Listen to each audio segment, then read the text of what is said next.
So you mentioned the people component, like you've had now an opportunity, multiple industries now, sort of de novo CDO with a significant brief. I think you mentioned in your last point that that scorecard and the data operations is just really, really foundational, and there's no getting away from cleaning out the closet. But what's your perspective on talent? Like, how big a barrier or an enabler is legacy talent, getting the right people, the right diversity? Like, how do you feel that's evolving?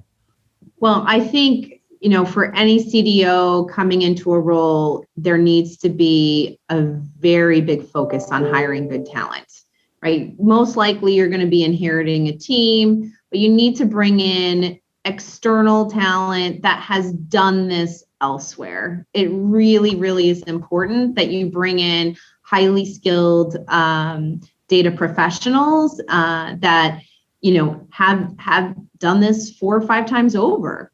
I think that's definitely something that spending your time, and I tell my leaders this, you need to spend 30 minutes every day on hiring, because we are a little company inside a larger company, right? You're building your teams, you're building the skill set, you're helping develop your current teams, and spending that time every day seeking out talent, looking for diverse talent, which is extremely important, is an important focus. And also look for the technical expertise that you need, right? If you're building a modern architecture around cloud, look for those people that have that experience.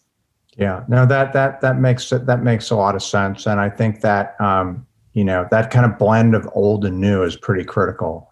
Especially where you've got, like, you can't just get rid of the whole legacy team. I mean, not that you want to, but you've got to figure out how to kind of upskill those people. Just out of curiosity, because this came up in a conversation I had recently, have you done much in the way of having like a formal data literacy curriculum that spans multiple levels of the organization? Is that like a thing? Because it's come to my attention more and more recently.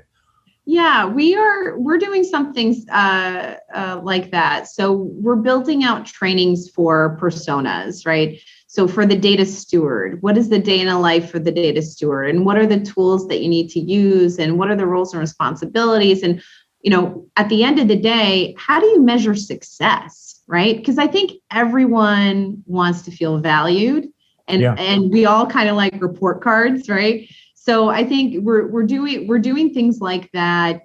I would imagine we'll be developing data literacy for the data scientists, for the data analysts, and making these persona based, I think, is the right way to go about it, because then you can get large groups of people the right training and education. And it's not just this one and done thing on your yearly compliance training. It should be a continuous education and engagement. So that's something that we are definitely launching in 2021 is more about that data literacy program.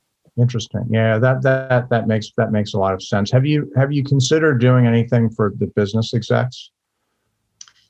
Like data literacy for executives. That's a great idea. Honestly, that's a great idea. I feel like, we as CDOs are always banging the drum about how important data is, the narrative around value. We sometimes get lost in the whole like protection and retention and all of that side of the house.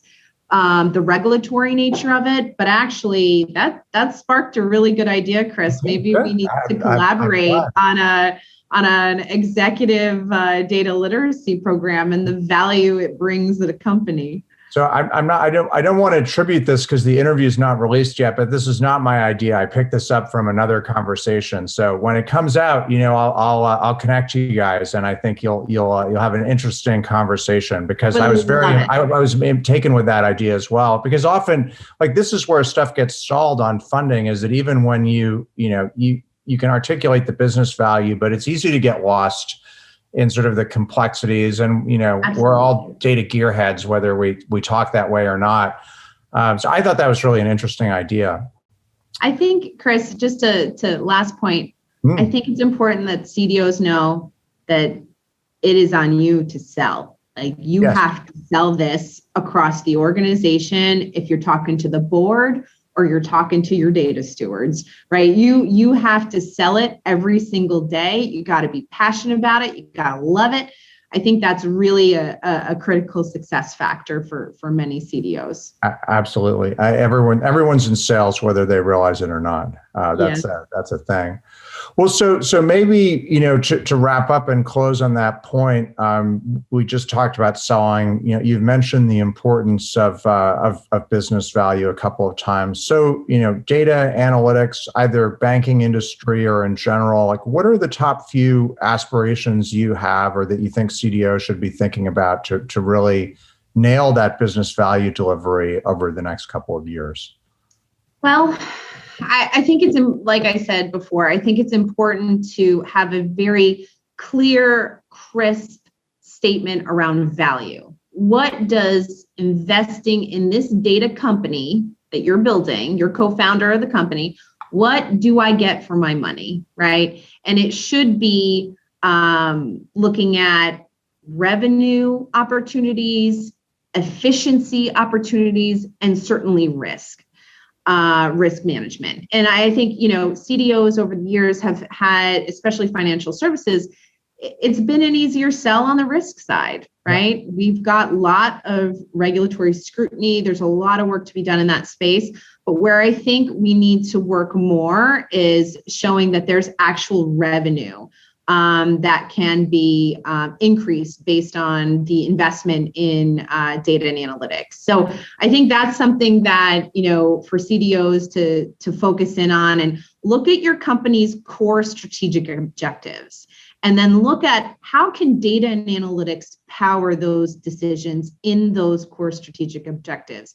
And then can you actually tie a dollar number? That is where it really hits home, is can you tie a dollar number to that? And then you start to see that your data and analytics program can start to pay for itself.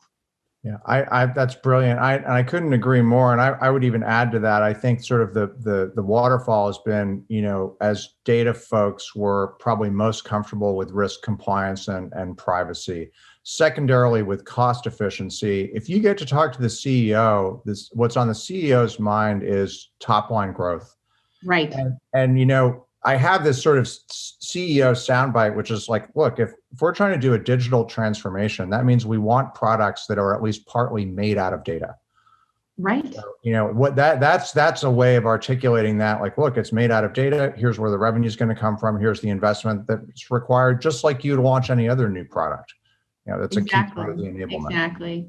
And in order for companies to really accelerate their digital transformation and their digital journey, the investment in data is almost higher, right? It's much bigger because you're dealing with legacy problems never addressed.